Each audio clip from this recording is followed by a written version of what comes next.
परम पावन पूज्य गुरुदेव के चरणों में वंदन। भंते परम पूज्य आचार्य श्री महाप्रज्ञ जी ने अपने उत्तराधिकारी के लिए अनेक बार फरमाया था कि महाश्रमण दक्षिण की यात्रा करेंगे। जब भी दक्षिणवासी संघबद्ध रूप में निवेदन करने के लिए आते तो प्रायः पूज्य प्रवर यही फरमाते कि हम तो नहीं, अब महाश्रमण कभी समय आने पर दक्षिण की यात्रा करेंगे, या यूँ फरमाते मुझे नहीं, इनसे अर्ज करो ये कभी दक्षिण आएंगे।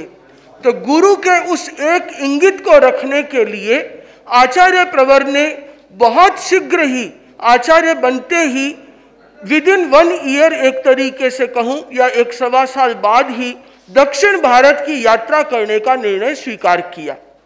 और उसके साथ ही ये घोषित कर दिया कि जब कभी भी दक्षिण जाऊंगा तो 3 चतुर्मास, एक चेन्नई, एक बेंगलोर और एक हैदराबाद में करने का भाव है। पूरे धर्म संघ में अनेक वृद्ध साधु साध्वियों का आचार्य प्रवर से आग्रह था कि एक साथ इतनी लंबी यात्रा न करें पूर्वांचल और दक्षिणांचल की, पता नहीं कैसे होगा, क्या होगा। पर आचार्य प्रवर ने पूर्व में घुसने से पहले ही वहां से निकलने का रास्ता बना लिया था, उड़ीसा में मर्यादा महोत्सव घोषित करके। नहीं तो पूज्य प्रवर शायद कलकत्ता में आपको 2-3 चतुर्मास जरूर करने पड़ते। पर आचार्य प्रवर तो समयज्ञ हैं, वे जानते थे कि इसी तरीके से रास्ता बनाया कि आगे दक्षिण भारत की यात्रा का पथ प्रशस्त हो गया। और आचार्य प्रवर ने 3 वर्ष की दक्षिण यात्रा निर्विघ्न सानंद संपन्न की, और लगभग यह संपन्नता की ओर है। बंधुओं, आप लोगों को याद होगा 2 अप्रैल 2018 में आचार्य प्रवर ने दक्षिण भारत की धरा पर अपना कदम रखा था, और लगभग 3 जनवरी 2021 तक आचार्य प्रवर का दक्षिण भारत में प्रवास निर्धारित है।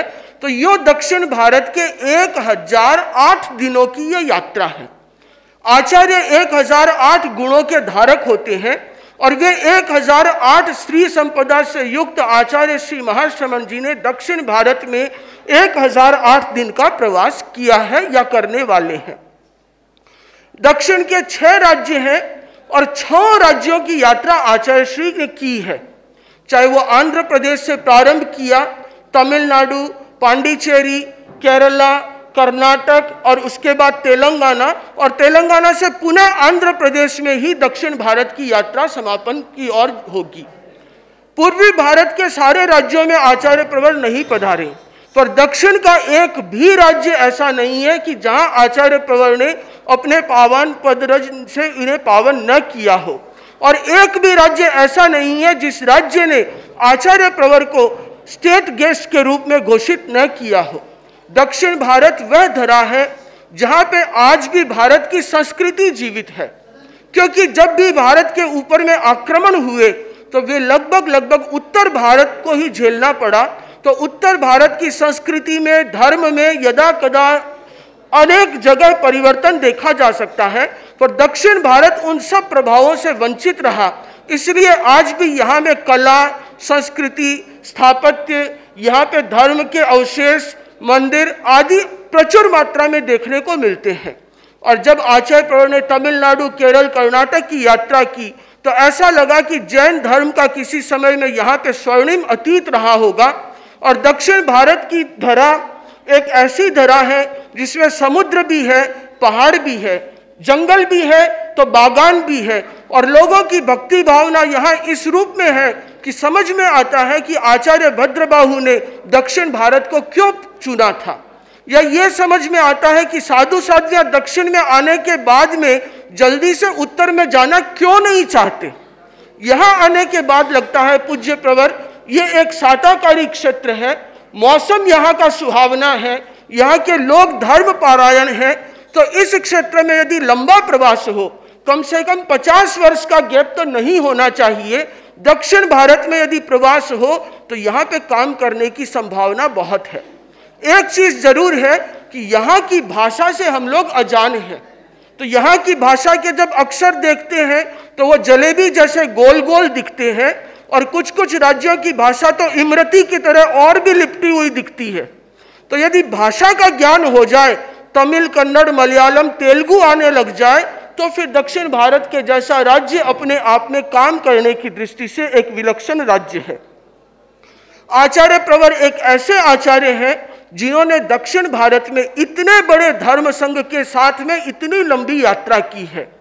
पूज्य गुरुदेव से तुलसी भी पधारे थे तो वे साध्वी प्रमुखाश्री जी को साथ नहीं लाए, और स्वयं साध्वी प्रमुखाश्री जी ने भी मेरे ख्याल से दिल्ली चतुर्मास तक ये कल्पना नहीं की होगी कि पूरे भारत का भ्रमण इस अवस्था में, इस वय में आचार्य प्रवर की सेवा में निर्विघ्न रूप से इसी प्रकार सेवा करते हुए संपन्न करेंगे। कहाँ आसाम, कहाँ नेपाल, भूटान, दक्षिण भारत, सब जगह आचार्य प्रवर ने साध्वी प्रमुखाश्री जी को साथ में रखते हुए यात्रा की। एक तरीके से कह सकते हैं कि मैंने तो देखा है जहाँ भी आचार्य प्रवर कहीं पे भी प्रस्थान करें या पदार्पण करें तो साध्वी प्रमुखाश्री जी को हमेशा मंगलिक की तरह साथ रखते हैं। साध्वी प्रमुखाश्री जी से मंगल पाठ का श्रवण करके काम को प्रारंभ करते हैं, जैसे कोई माँ ने साथ साथ में यात्रा करवाई हो। तो आचार्य प्रवर एक ऐसे आचार्य हैं जिन्होंने शताधिक साधु साध्वियों को साथ में रख करके इतनी प्रलंब पदयात्रा की है, और पूरी प्रलंब पदयात्रा निर्विघ्न संपन्न हुई। ये आचार्य प्रवर का पुण्य प्रताप है। जिस समय में पूर्वांचल की काठमांडू की यात्रा की तो भूकंप जैसी परिस्थिति ने एक परीक्षा लेने का प्रयास किया, बट आचार्य प्रवर उसमें भी खरे उतरे। और इसी प्रकार दक्षिण भारत की यात्रा में कोरोना के रूप में एक महामारी आई जिसने भी एक प्रयास किया, बट इसे भी आचार्य प्रवर ने सानंद निर्विघ्न संपन्न किया। तो आचार्य प्रवर जैसे पुण्य प्रतापी जो आचार्य हैं, जो दक्षिण भारत की धरा पे घूमे हैं, और दक्षिण भारत के लोगों ने अब तक उन संतों को देखा था जिनके बड़े बड़े मठ हैं, जो बड़े बड़े मंदिर हैं और बहुत धन संपत्ति या सोने के सिंहासन पे बैठने वाले हैं। उन लोगों का पहली बार एक ऐसे बड़े संत या बड़े गुरु के साथ में साक्षात्कार हुआ जिनका कोई मठ नहीं, कोई मंदिर नहीं, कोई एड्रेस नहीं, जो 1 रुपया पैसा तक लेते नहीं। तो ऐसे संतों को अपने दक्षिण भारत में प्राप्त करके दक्षिण वासियों की श्रद्धा चौगुनी हो गई। अनेक दक्षिणवासी तमिल लोगों को, तेलुगु लोगों को, कन्नड़ लोगों को, केरला मलयाली लोगों को अभिभूत होते हुए हमने देखा है, जिन्होंने कभी जैन संतों को नहीं देखा।